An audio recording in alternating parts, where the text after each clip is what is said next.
many of you have emailed us the questions, and so we will go through the email questions first, and then if anybody wants to ask questions as we are on air, you can send your questions on chat and we'll try to answer them. Let us get started with a small prayer. Let us close our eyes. Om Sahana Bhavatu Sahano Bhunaktu Sahaviryam Karavavahai Tejasvi Navaditamastu Ma Vidvishavahai. Om Shanti Shanti Shanti. May the blessings of God and Masters be upon all of us. May God and the Masters speak through all of us and answer your questions and clear your doubts. Om Tat Sat Om. Once again, welcome to all of you. The protocol we are going to follow is there have been a few questions that are technique related. And as you are aware, we try not to discuss techniques on online or on the internet.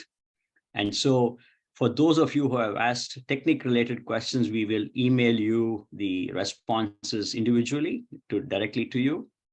And during the session, if you still have technique related questions, you can basically put them in the chat. We will respond to you and also put your email address. And as you're aware, you can also write to acharya@kriya.org, ACHARYA@KRIYA.org. That is for technique related questions. So our first question for this morning is, and I'm not going to tell you the names of the people, so I'll tell you the name.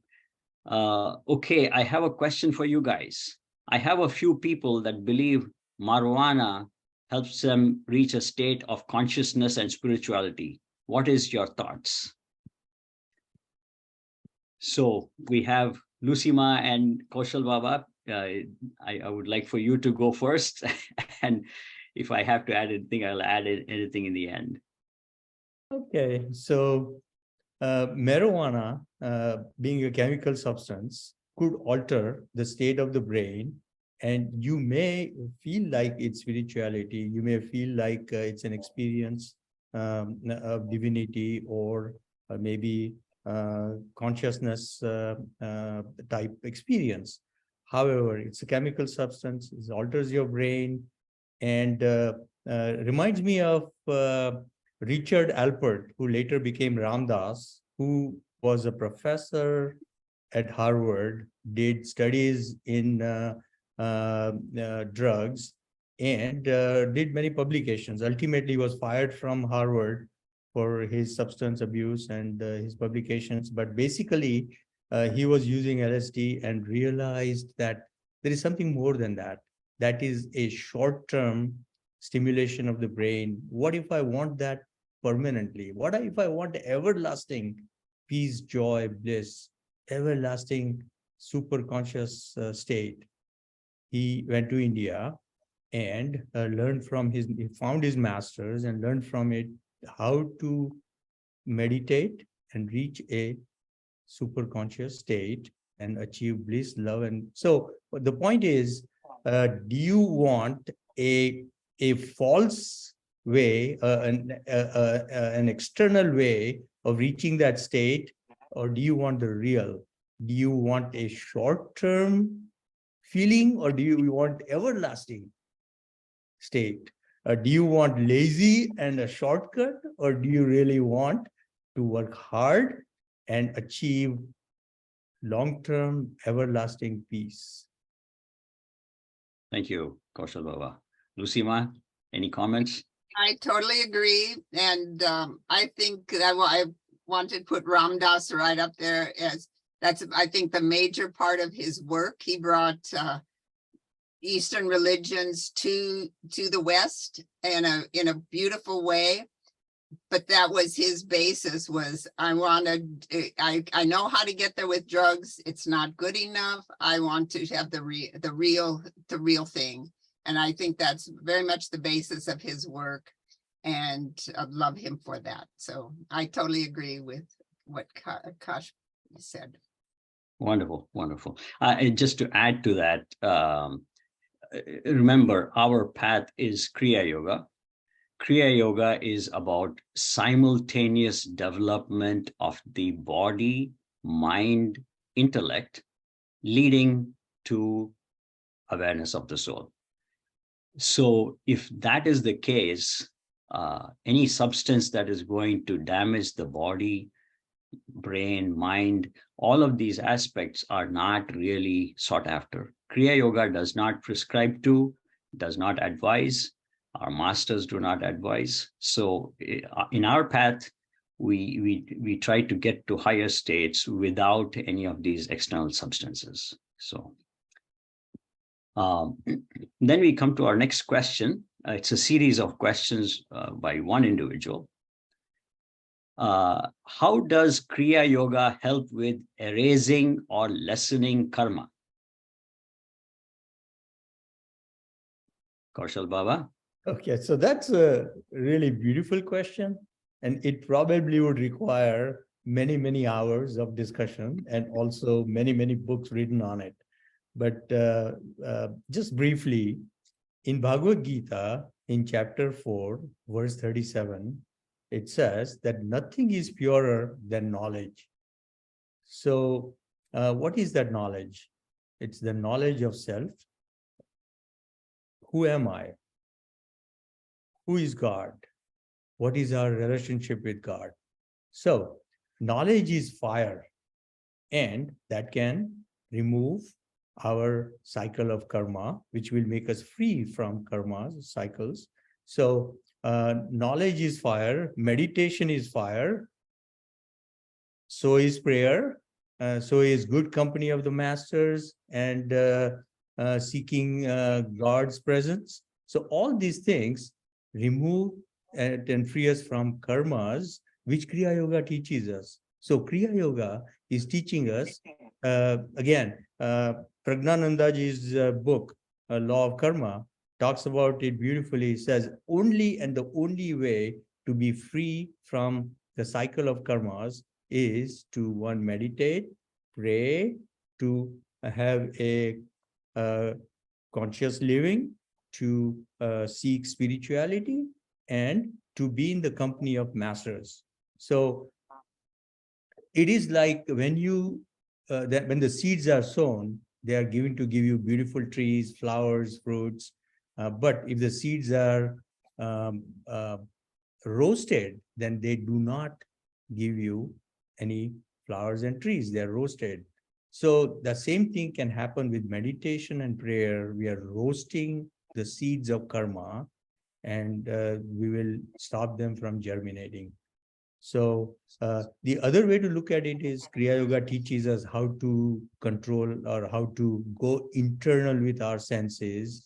So Kriya Yoga teaches us good thoughts, good deeds, good action, good words. All of those things would help you not build up further karmas, and would free you from the cycle.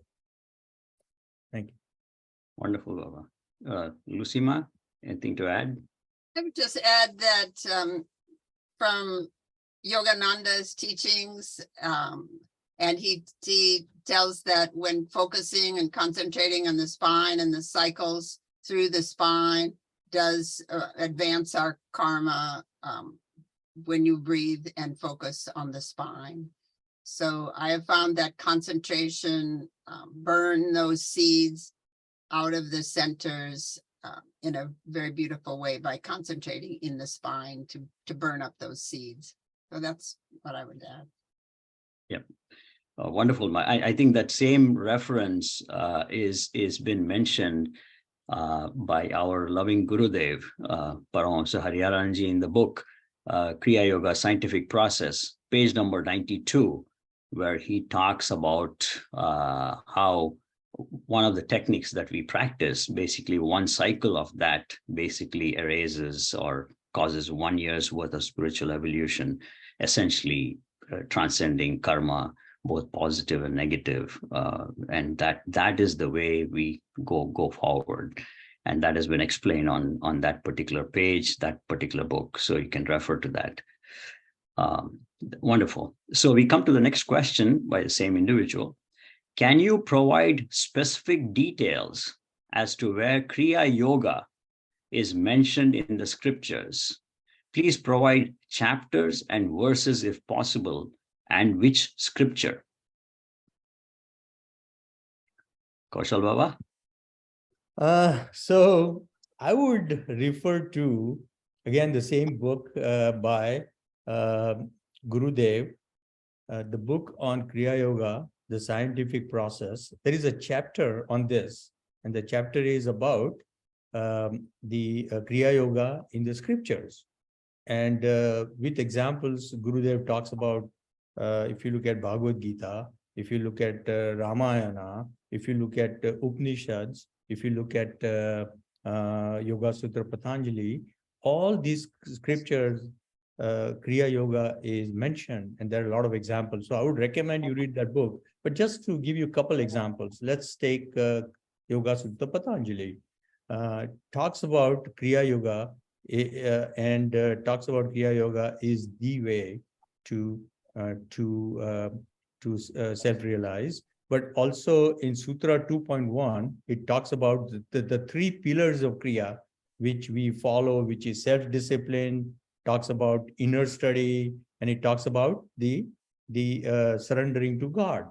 So definitely is mentioned there, and in Bhagavad Gita, where Krishna taught Kriya Yoga to Arjuna, and verses 4.29, chapter 5, 27 and 28, talks about these things. So there are several examples. I still recommend that book, which would give you a lot more details. Wonderful. Lucima, anything to add? No, this seems like the main reference that says Patanjali's Yoga Sutras, the Tapa Svadhyaya Ishtana Prana is Kriya Yoga, is the main place that it says is Kriya Yoga.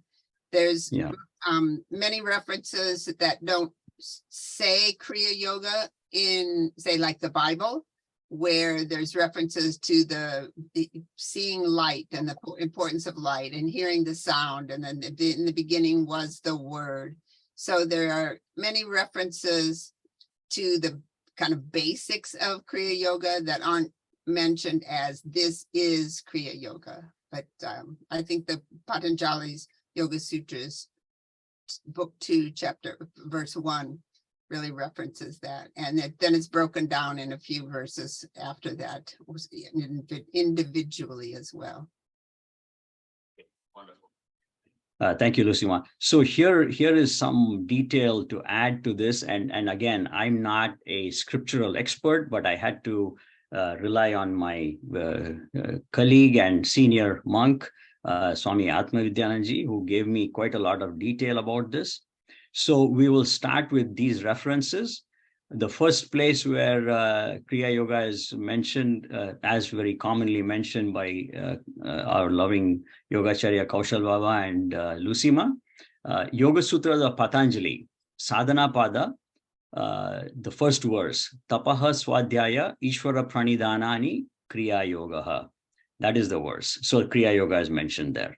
Second is Bhagavad Purana, which is Bhagavatam, 11th book, 27th chapter, verses 1 to 27. Lord Krishna is explaining Kriya Yoga, and this is the teachings to Uddhava. And so that is the second reference. And then we have Mahabharata, which is the great epic which has been captured by the divine sage Vyasa. Vana Parva, subchapter Aranya Parva, chapter 2, verses number 22 and 23. And there is talk about that Kriya Yoga eliminates physical and mental suffering. That is referred to in Mahabharata. Then we come to even a much more ancient scripture, which we are not able to date, which is Adhyatma Ramayana, the life of Lord Rama. And in this, there is Kishkinda Khanda, that is the part. So chapter number 4, verses 11 through 41. There is mention of the actual words, Kriya Yoga, where Lord Rama is teaching Kriya Yoga to Lakshmana. And the exact word of Kriya Yoga is mentioned there.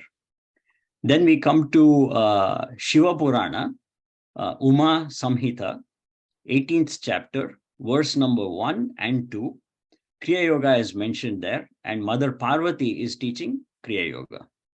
So there is also in the Upanishads, even though the words Kriya Yoga is not mentioned, the word Kriyavan, meaning a practitioner of Kriya, is mentioned, and that is mentioned in the Mundaka Upanishad. Who is a Kriyavan? Defining who is a Kriyavan. It is book 3, chapter 1, 4th mantra. So these are the references to answer that particular question.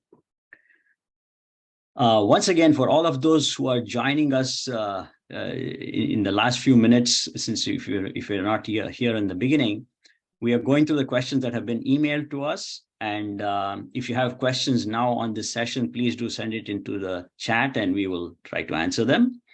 And if there's any technical related questions, once again, we will be emailing you individually. Make sure you include your email. And any technical related questions, we will not be answering online. And you can also email acharya@kriya.org. That is acharya@kriya.org. So the next question by the same person is: Kriya Yoga beneficial to married couples to practice together or separately? We will have Kaushal Baba take this one again. So married couples, so once you close your eyes and you start meditating, it is you and the God, no one else outside. So if you practice, once the eyes are closed, it is your own practice. And as you experience different things during your practice, you may continue, extend it in a technique longer, or experience the different experiences throughout the different techniques at your pace. So practicing on your own would be a good idea. However, it's like weekly we are meditating together, and we are getting vibrations from the group. Similarly, you could meditate with your spouse, but it could still be your own meditation, which is once you close your eyes. Thank you, Lucy Ma. Yeah, I have totally agree with that. The benefits of the all-round development of yourself is so great with Kriya Yoga that having a spouse that you are on the same path with is very beneficial. And with your meditation, the whole family benefits. Baba always said that. And so it's such a great blessing to have a partner that is on the same path with you. I think that it's really important to have great patience. If just like with anything else, when you have a partner and you're doing the same thing, not everybody's going to do it the same. Not everybody's going to advance at the same rate. And so you should have really great patience with your partner. And even though you're doing the same thing, it's their practice and it's your practice. And so be really careful about not having expectations that they should be doing something more, better, different, or that their practice should be equal to yours. So I think Kasha's recommendation to, when you close your eyes, that's your practice then. And so just realize that, and realize the wonderful blessing to have a partner that's on the same path of you, and the whole family will benefit. So God bless you. Thank you, Lucima. I think both beautiful comments by Lucima and Kaushal Baba. I think it's very important to know that like in group meditation, when you meditate together as a couple, there is collective energy. It helps both of you, and it is going to benefit both of you to grow spiritually. And also you're meditating in your home, and there's going to be spiritual vibrations left by your meditation that's going to affect your complete family itself. And so those are definitely benefits, and it's a good thing to meditate together as a couple. And that also demonstrates commitment on both of your parts to this practice, and each of you is inspiring the other to practice also. It's a wonderful thing. We come to our next question. If I perform a technique incorrectly, will it have any adverse effect on me? Lucima, do you want to take this? Yes. We say in Kriya that there are no adverse effects. And so you may not have the same results that you would if you were performing it correctly.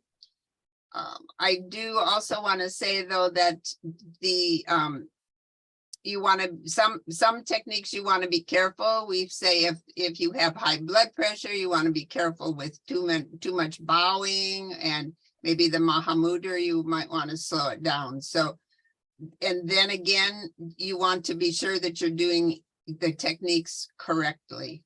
So if you have questions on the techniques, then please write to the Acharyas and ask so that you are doing them correctly to get the best results. And do, I don't believe you can do harm to yourself, but you should be careful to do them correctly. Kaushal Baba? So Lucima said it beautifully. Just a thought on that is the way the techniques are designed, you can only practice to your capacity. So it won't harm you because you are not going to go beyond your capacity. Of course, your capacity will increase as you do more meditation, but a beautiful example in Autobiography of a Yogi, where Yogananda ji talks about, if you meditate, let's say 10 hours a day, you do Kriya Pranayam, then your spine would be electrocuted. You could, at that rate, within a year, you could reach realization. But for most of us, is that really possible? Even if we wanted to, we can't. So we got to go at our pace, slowly increase the pace, and it takes a long time to get there, but there is no short-term damage or short-term negative impact of the techniques. It may not help you as much, but it's still, nonetheless, it'll help you. Yes, I think the thing that we refer to even while teaching after initiation is that it is perfectly okay if in the beginning stages you make a mistake, etc. The masters have clearly indicated that there is reduced benefits, but no harmful effects from practicing the techniques incorrectly. And we strongly recommend that if you have any doubts about the technique, etc., please attend the group meditations that are happening at your center and get the techniques clarified. Practice the group meditation because it is the voice of our Guruji, and he is present in that meditation. So it'll greatly benefit you. And again, as we said, if it is some specific question that you have regarding the technique and it is still not clear, please email acharya@kriya.org, acharya@kriya.org. That brings us Swamiji, to the... Swamiji, could I add one more thing? Please. It also would be, besides the weekly meditation at your center, it would be nice to attend at least 1 or 2 retreats. And those 3 days per week retreat can really invigorate you, refine your techniques in the presence of gurus and Swamijis and Yogacharyas. You can really, it will benefit you in improving your techniques. So A wonderful suggestion.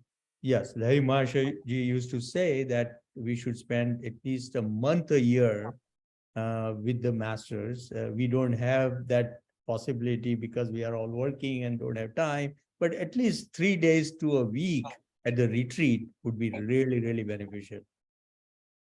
Wonderful. So it definitely it's a beautiful comment there, Kaushal Baba. We come to our next question. How do I become advanced in Kriya Yoga after being initiated? Are there advanced techniques to learn, or are there the beginners or the beginner techniques are adequate? Lucima, do you want to take this? I do. So you've been initiated. What to do next? Practice regularly with love. Regular practice is the best thing that you can do to advance. And that's what Gurudev Guruji always say, all the masters have you want to practice regularly. So how do you do that? You just keep up your practice, and then you will advance with what you are working with and what you have.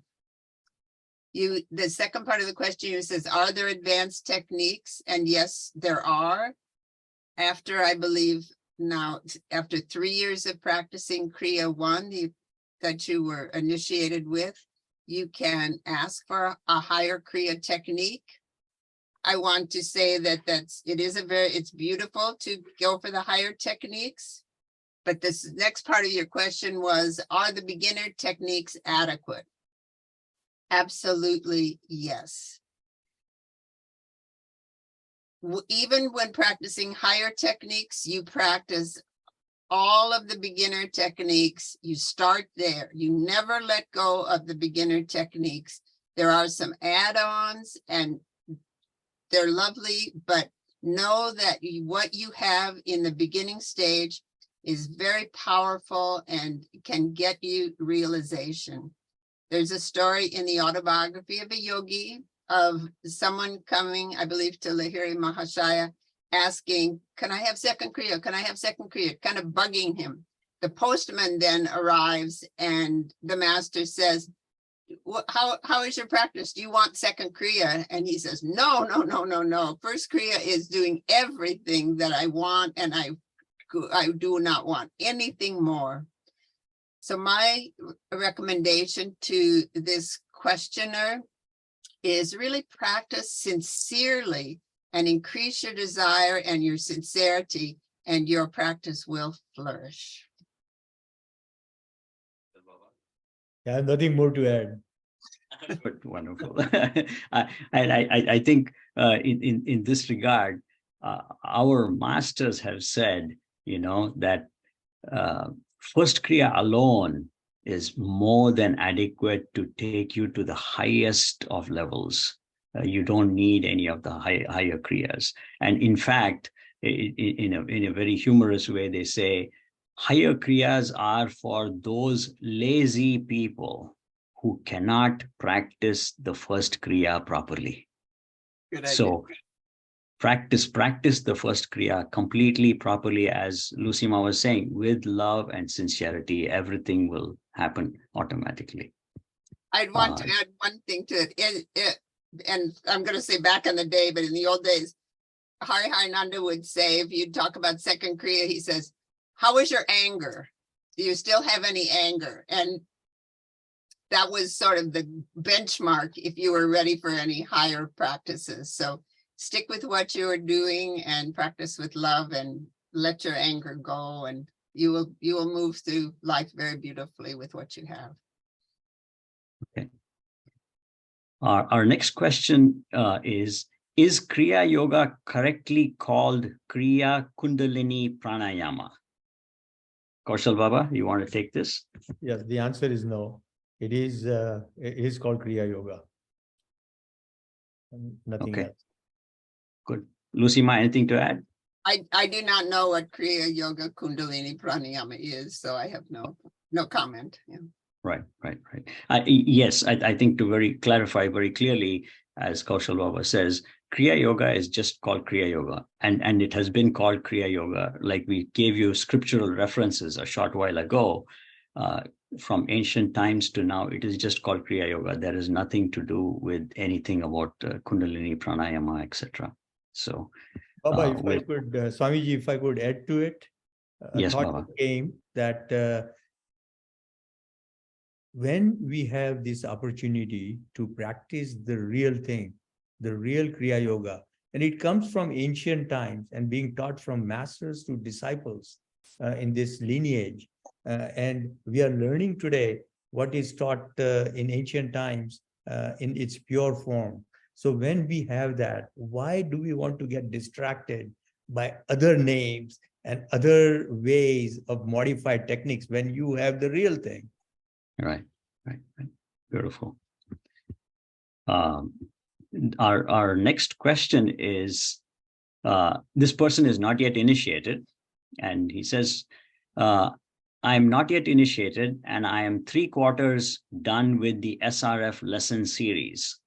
I still lack an understanding of what I can do now in meditation that involves my spine.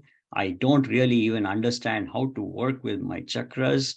That said, I often feel like I could get much more from my time if I knew what to do. Of course, I do practice Hongsa and also do slow, deep breathing. Those are wonderful, but I want to level up, so to speak. I hope someone can address this. So, Lucima, do you want to take this on? Yes, I would like to. It sounds to me like you are not really satisfied with the practice you have, and maybe not getting the inspiration that you need. And this happens often. You are somehow drawn to Kriya Yoga Institute and drawn to, you're putting some attention into this. So I would recommend that you take a look at where you could take initiation. I don't know where you're living and if initiation with Kriya Yoga Institute is possible, but from your questions, it sounds like you could benefit from that. I will say that for myself, my own personal story is that I was you. I was exactly in that spot, and I prayed very deeply and sincerely, and within a couple of months, I was given the opportunity to take initiation with Kriya Yoga Institute at that time, and was a little confused. Should I do it? Should I not? But I had prayed sincerely and could only believe that the Lord was answering my prayers. I started the practice and did the practice diligently, and I was able to meditate, and I advanced where I had not been able to in the earlier stages. So I recommend that you, and it's not really switch, but if you have an opportunity, take the initiation with Kriya Yoga Institute, and it will, you will learn some different things and have a different kind of guidance. Anything to add? So living in LA, we are fortunate to have some of the Yogananda shrines right here. And Lucima and I, we had a pilgrimage with Kriya once, and we went to several of those shrines of Yogananda ji. So we had some beautiful time there.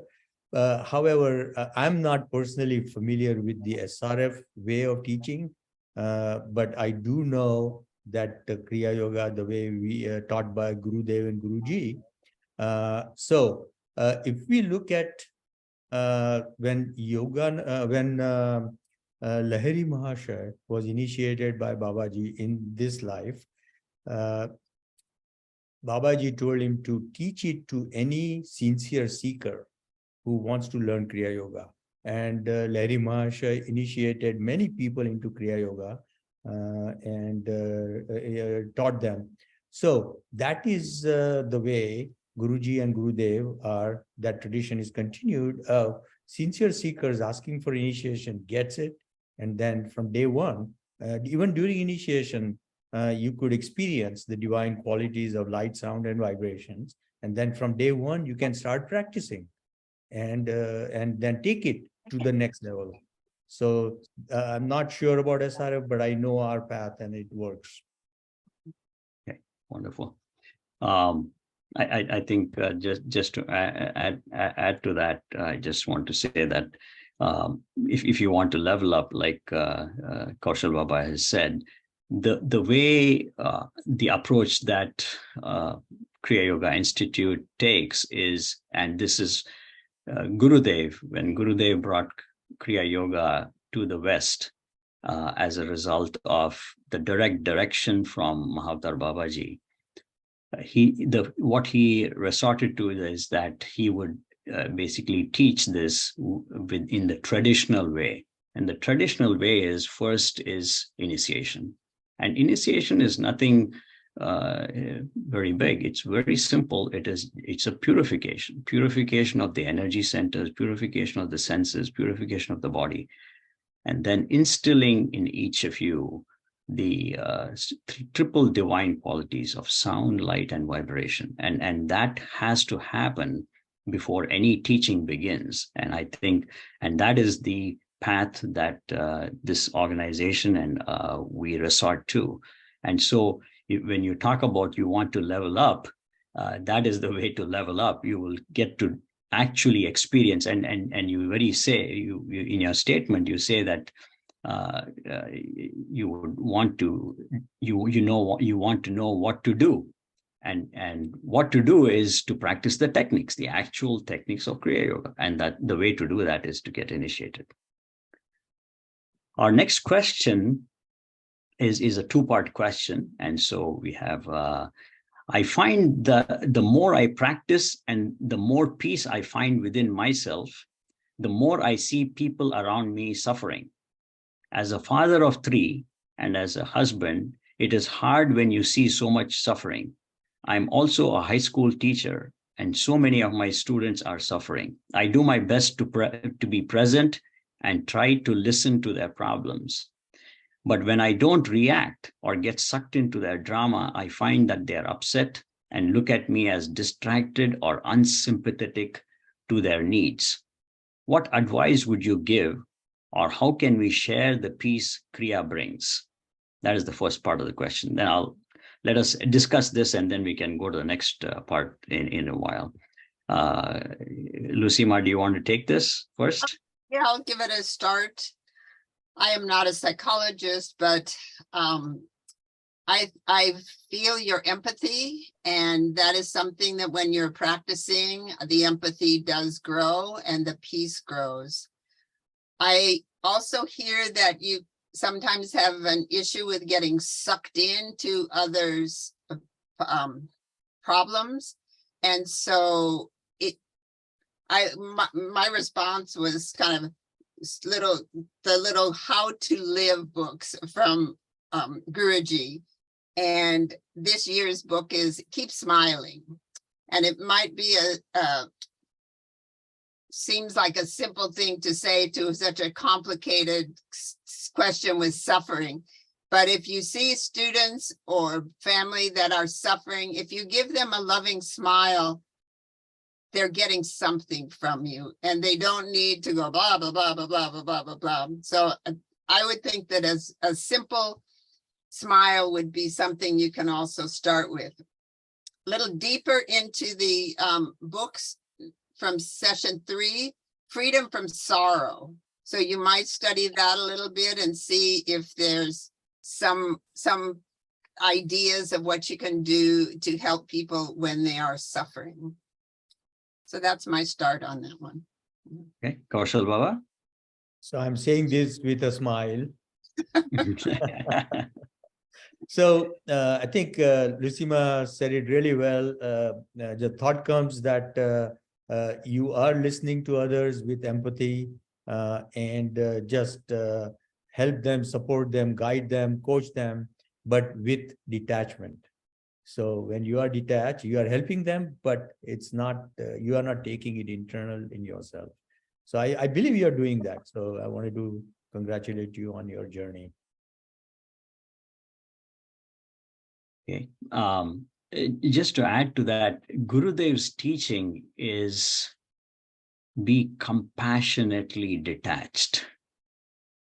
And that is the key, where you still express compassion through words, actions, etc., to those who are suffering around you, and where it warrants, if the individual, be it a student or whoever it is open to advice, give them good advice. If it is coming from your heart and basically because of your Kriya practice, it is sound teachings. Give them freely give advice if they are open to it, and also be compassionately detached. And I think that that also comes about through more and more practice, that where you become compassionately detached in society. The second part of the question is, I have been practicing Kriya for over 4 years. I have received second Kriya. There are days when I have a lot of demands or busy schedule. Is it best to give up sleep and do the full sadhana? I find so much peace in just sitting and focusing on the divine qualities rather than rushing and trying to get all the things in. What would you recommend? Kaushal Baba? So we do have sometimes we get busy in our worldly life and we have other things to do. But regularly practicing Kriya would be important. However, if you have less time, you could do it in a shorter time. And during initiation and other times, they talk about you could do meditation in 5 minutes, 10 minutes, 15 minutes, 20 minutes, 1 hour, 10 hours. So there are many different possibilities based on your time. But more importantly, it is what you practice Kriya all the time, which is keep your focus on the breath and let the feeling of divine is breathing within you. And so you could meditate and all the time versus just focusing on the technique itself and seeing it as a chore and just you need to do it. Kaushal, Lucima? Hey, yes, I totally agree. Thank you. I would recommend your concept is that you have a regular practice. You make sure you do something daily, that you do it regularly, and even if it's for a shorter time.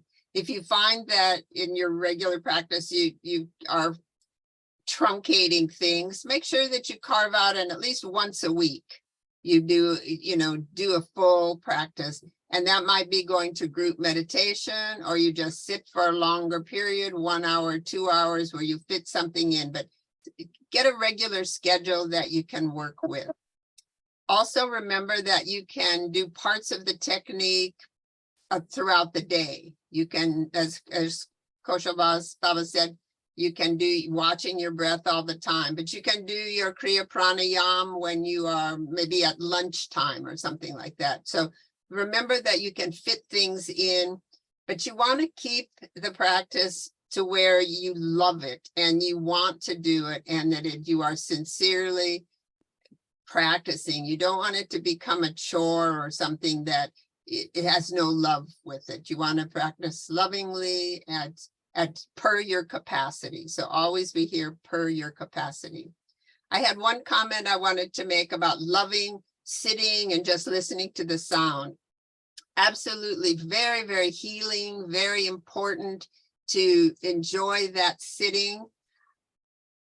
Gurudev would caution us, though, that not to sit in this daydreaming state, because that's really not meditation, because that's very peaceful as well, but you might be having thoughts and you're sort of in this daydream floating. But you want to really be listening and staying conscious of what's going on. So not just to daydream off because it's nice and peaceful. Those are my comments. I just had something to add, Swamiji. So Guruji talks about there are many opportunities for us to meditate, even though we don't have time. For example, Guruji was quoting an example that, let's say you are at work and now you feel like doing a bow. You could drop your pen and then pick it up by bowing and meditate while picking up your pen. So wonderful. I think, yes, just to add to this, I think it's very important to actually practice the techniques and just sit. Yes, eventually we start getting into this very peaceful state, and not practicing the techniques will always, the mind will override that, and we want to practice the techniques. That is very, very key. And this is something that we teach during the sessions, where we give you many ways, as Kaushal Baba was referring, if you're short of time, where you practice even for 15 minutes, 20 minutes, and the whole series of techniques that we have taught can be practiced entire thing can be practiced in 35 minutes. And if we are not able to spend 35 minutes in our lives just for our own improvement, we need to really have a serious rethink of what is happening and where time is being wasted. Let us come to the next question. I think it's a series of questions in this. What is reality? Who is responsible for creating it? If we as an individual is responsible for creating our reality, then if our reality isn't good, is that our fault? Is our reality a combination of manifestation of our past karma, our subconscious beliefs, and our current choices? What can we do, or what perspective do we need to have to make our lives better? Kaushal Baba, do you want to take a shot at this? Sure. So what is reality? The only reality really is the self-knowledge, the wisdom of who am I, who is God, and the relationship with God. That's what Gurudev and Guruji tells us. That's the reality. Everything else could be illusion, delusion, and error. So, we talked about the karma theory of karma and how to help remove them. So that may help you with some of your questions. But again, meditate, and you will get your answers. Thank you. Lucy Ma? Meditate with love, surrender. Yeah. Thank you. I think it was beautifully put that the absolute reality is just one, and that's to go beyond illusion, delusion, and error, as Gurudev has said. And what we are in is that delusion, illusion, and error, which is also called Maya. And whatever we are in whatever we are calling as reality is not really the true reality. So we need to transcend that. The next question by the same individual, prayers and sound. I understand the importance of vocalizing our prayer because sound is a part of the triple qualities of God. However, I'm most comfortable saying my prayers in my head and with my intentions. I assume that my consciousness is part of God's consciousness, so he should already know my thoughts and my prayers. Is this not effective or as effective? Or is vocalizing or saying it internally comes down to personal preference? Is there more power given to the prayer when we actually vocalize it? When I say prayers, I also mean conversations with God and chanting mantras. Lucy Ma, you want to take this? Yes, absolutely. Continue to pray. Prayer is very important. Silent prayer or loud prayer they both work. We've seen it, the scriptures discuss it. You need sincerity, whether it's loud or silent, you need to be sincere. So I pulled a quote from Yogananda about prayer that I would like to read. God's voice is silence. Only when thoughts cease can one hear the voice of God communicating through silence of intuition. That is God's means of expression. In your silence, God's silence ceases. He speaks to you through intuition, which is not the result of the stimuli of the senses, but the combination of the devotee's silence and God's voice of silence. Beautiful. So that's what I have to say about that. Kaushal Baba? Yeah, so when you pray,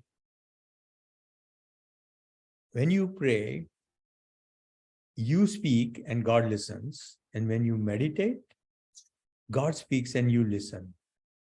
So your question about, it basically comes down to what works for you, what is effective for you. Either you want to do it silently or speak out loudly.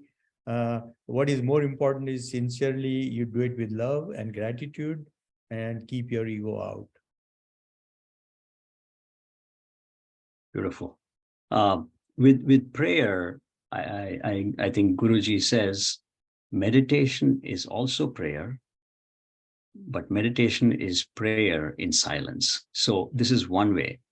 Vocalizing prayer is also perfectly okay, but if it is your feeling that I can do either, it's a perfectly, as you say, it's a personal preference. Some people want to, and in the beauty about Kriya Yoga is we do not have a prescription saying you have to do this only. For example, somebody likes to chant, perfectly okay, chant, but after that, sit and meditate.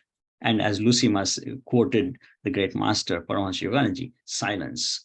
That is the key. We want to get to that inner silence, and where it's a communion with God internally.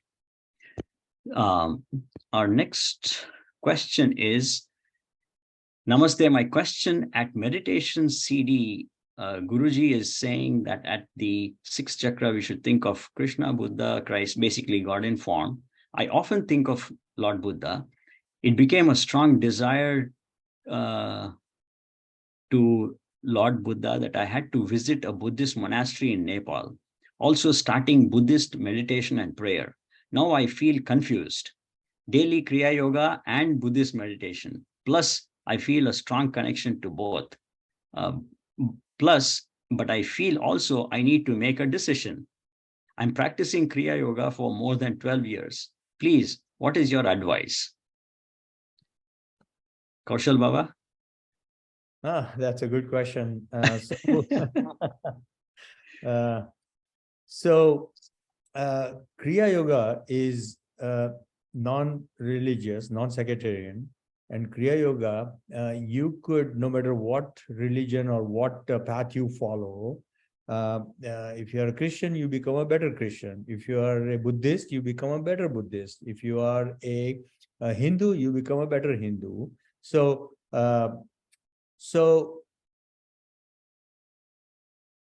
in the bow, before the bow, when you are thinking in the sixth center of reincarnation, you could think of Buddha, and in your meditation, when we think about God, you could weave in Buddha if that's what you believe in.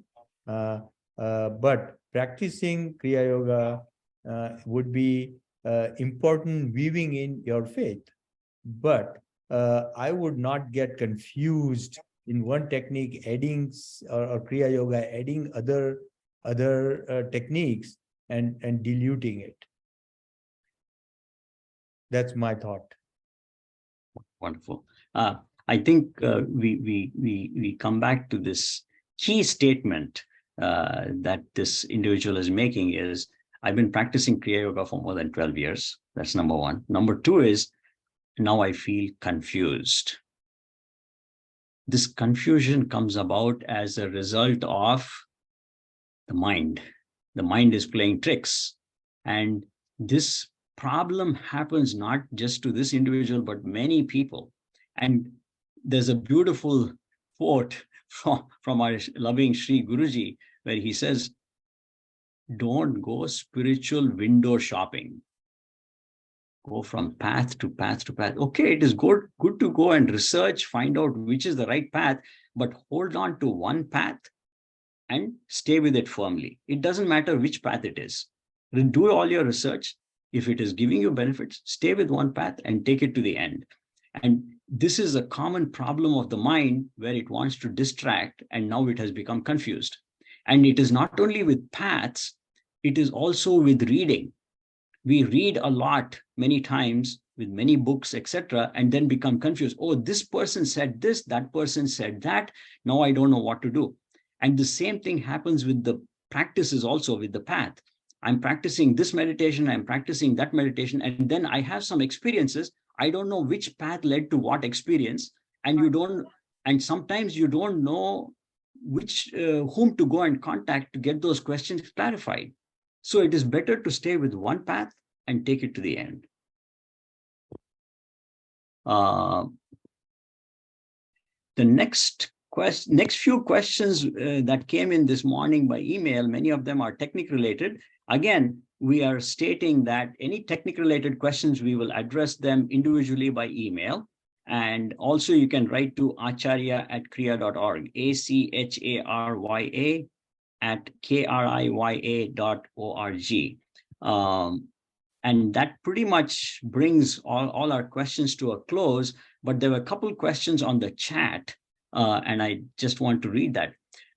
Is it normal to feel more connected to other God than your Ishta Devata? Kaushal Baba, do you want to take this one on? I'm not sure that it is normal to feel that way. Maybe you do, and I respect and honor that, and you work through the sadhana to resolve that issue. Or Lucy Ma? I was answering a thing in the chat myself. I'm sorry. Okay. My problem. I don't know the question. I don't know what you said.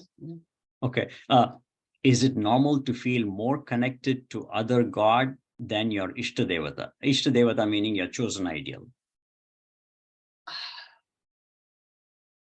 I think any connection with God is a miracle, and we should just, it may switch up, it may change. You might be in nature and be connected with a tree instead at any given moment. So be grateful for any connection and any awareness of God, and, you know, milk it basically. Really, really love any connection that you feel with God. Wonderful. I think that's very good advice. It is perfectly okay.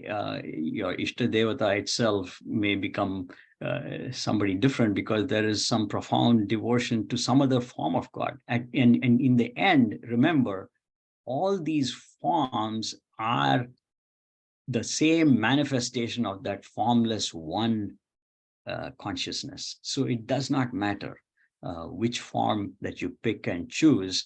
You are still, it is God that you're worshiping in all these different forms. And in Kriya, as you know, yes, in one of the centers, you're basically focusing on God in form, but then eventually we have to get to that state of formless God. So then we have one last question, I think. Let me see. Again, in the chat. Pranam, certain days I do not find time to practice. To compensate that, I try to remember gurus during the rest of my day whenever possible. Is that fine? So, Lucy Ma, again, you want to take that one on? Yes, absolutely. Remember God all the time, every breath. Remember God and love God.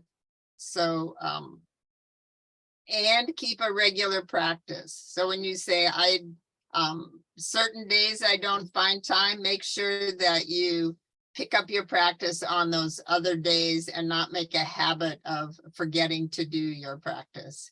But love God no matter whether you practiced or not, you get off your cushion and do your service, and that's where your real Kriya begins, of Kri and Ya, body and soul working together.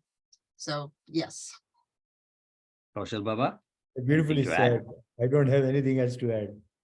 Okay, wonderful, wonderful. I think for this Baba who has asked this question, most important thing is to practice the techniques. And when you say, you said, on certain days, I do not find time to practice. We have given you so many ways to practice. 30 minutes. If you cannot muster 30 minutes, 15 minutes. So there are things that you can do, and this has been discussed during the teaching sessions. And if you have forgotten, refer to your notes. If not, please again email us and we can give you more details on how you can break down and do some parts of these techniques and still stay on track. And it's important. And yes, of course, to watch your breath throughout the day and be in the presence of God and gurus all the time is indeed very good. But we would refer back to you and say, try to practice the techniques. 30 minutes you should be able to spare. So I think those are all the questions that we had today, and the rest of the questions that have come in through email were all technique related questions, and we will email you individually with the response. And again, once again, if you have technique related questions, please reach us at Acharya, ACHARYA @KRIYA.org.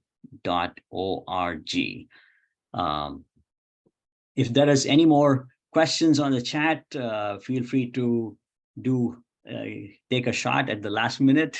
If not, I think our time is up also. We are 3 minutes over. So thank you once again for all of you who are on this session. May God and Gurus bless all of us. Let us close with one final prayer. Let's close our eyes. Om Purnamadaha Purnamidam Purnat Purnamudachyate Purnasya Purnamadaya Purnameva Vasishyate. Om Shanti Shanti Shanti. May the blessings of God and all of the Kriya Masters be upon all of us. Om Tat Sat Om Brahmarpanamastu. Please enjoy your weekend of whatever is left. God bless you all. Thank you, Lucy Ma. Thank you, Kaushal Baba. It's wonderful having both of you with your wise thoughts and wisdom to share with all of us. Thank you. Beautiful. Jai Guru, Jai Guru. Yes. Thank you.